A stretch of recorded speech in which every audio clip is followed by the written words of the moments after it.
हैदराबाद में अपनी रिहाइशगाह पर मीडिया से बातचीत करते हुए मौला बख्श चांडियों ने कहा कि इमरान खान आपको शिकस्त हो चुकी है, असेंबली के इस्तीफों की बात करके ब्लैकमेल कर रहे हैं ताकि फायदा हासिल हो सके। अब आपके फायदे हासिल करने के दिन गए। उन्होंने कहा कि मुझे राना सनाउल्लाह पर भरोसा था और यकीन था कि ये पिंडी नहीं जाएंगे।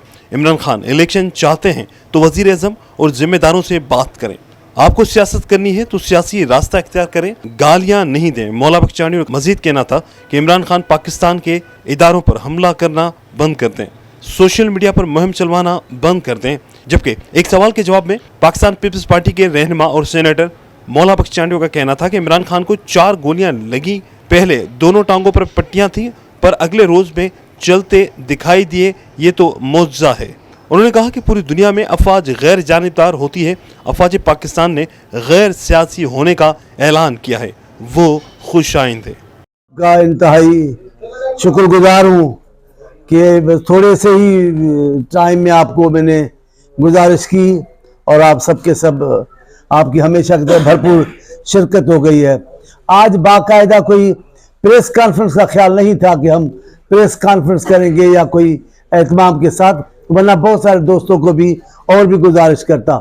कल हमारे पार्टी का योम तासीस था।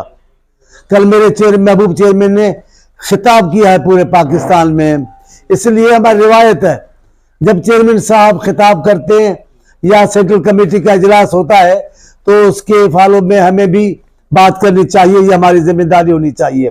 लेकिन ये खुशी का मौका तो हर एक कारकुन के लिए था। ये पीपल्स पार्टी की सालगिरह का दिन था। कल हैदराबाद में भी बड़ा खूबसूरत इज्तिमा हुआ।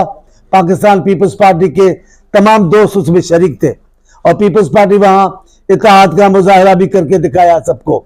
मैं पीपल्स पार्टी के दोस्तों को भी और सगीर कुरैशी को और तंजीम को भी मुबारकबाद पेश करता हूं और तमाम ज़ेली विंगों को जिन्होंने बड़े जोश से उसमें शिरकत की।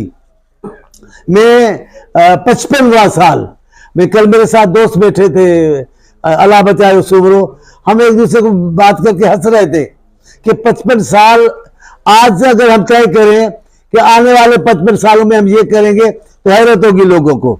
लेकिन कमाल है, अल्हम्दुलिल्लाह 55 साल गुजर गए, हमें पता भी नहीं चला है, हम साथ रहे। अभी भी इंशाअल्लाह ताला जितनी जिंदगी है भुट्टो साहब की क़यादत में ही काम करूंगा।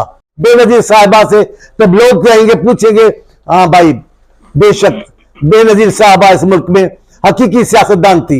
लाख को इख्तिलाफ करे मोहतरम आसिम अली साहब से, लेकिन हालिया सालों में जो जब से ये हमारी हुकूमत आई, जब से उन्होंने मुकम्मल आइन को बहाल किया, आज भी बहरान के हर वक्त में आपको आसिम अली साहब का नाम सुनने में आता है और जमहूरियत के दुश्मन उनके नाम सुनकर तड़प जाते हैं।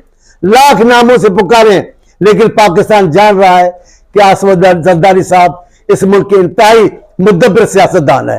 इस मौके पर अगर बात हुई है तो मैं अफवाज पाकिस्तान की नई कमान को और उनके साथियों को मुबारकबाद पेश करता हूं। वो एक नए दिन का आगाज करने चले हैं। मैं दिन को भी नहीं कहता, मैं समझता हूं ये पाकिस्तान के लिए एक अच्छे दौर का आगाज हो रहा है। अल्लाह ताला, क्योंकि हमारी अफवाज पाकिस्तान के कायदीन ने गैर सियासी होने का ऐलान किया है।